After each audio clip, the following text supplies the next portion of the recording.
At the height of the famine, Hamas deliberately hid baby formula to blame Israel. A Palestinian living in the United States published video footage confirming this fact.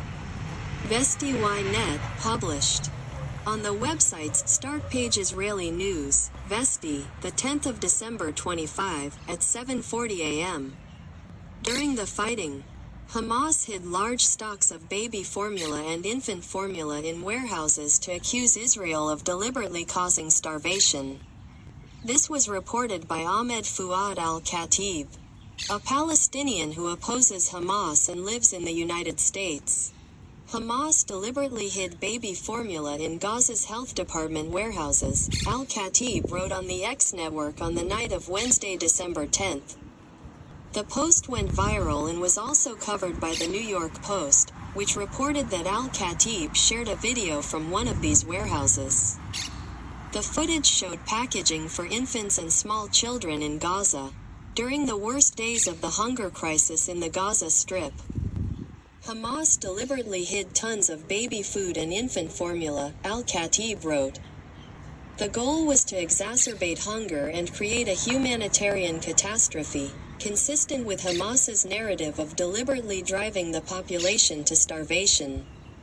The terrorists made desperate attempts to halt the Israeli offensive on Gaza and return aid distribution to UN control, instead of the American aid fund. The GHF, the fund operated in Gaza for approximately 5 months, distributing over 187 million meals and humanitarian packages to residents of the Strip. It ceased operations in November after the ceasefire was concluded and all living hostages were released. Throughout his tenure, Hamas repeatedly attempted to disrupt aid distribution, accusing Israel of targeting residents waiting in line.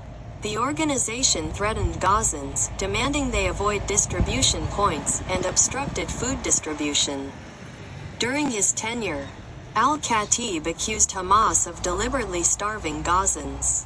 He claimed that Hamas was using Palestinians as a tool in its international war against Israel.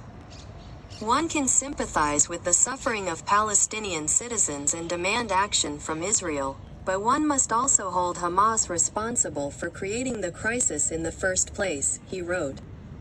International media outlets provided extensive coverage of the famine in the Gaza Strip throughout the war.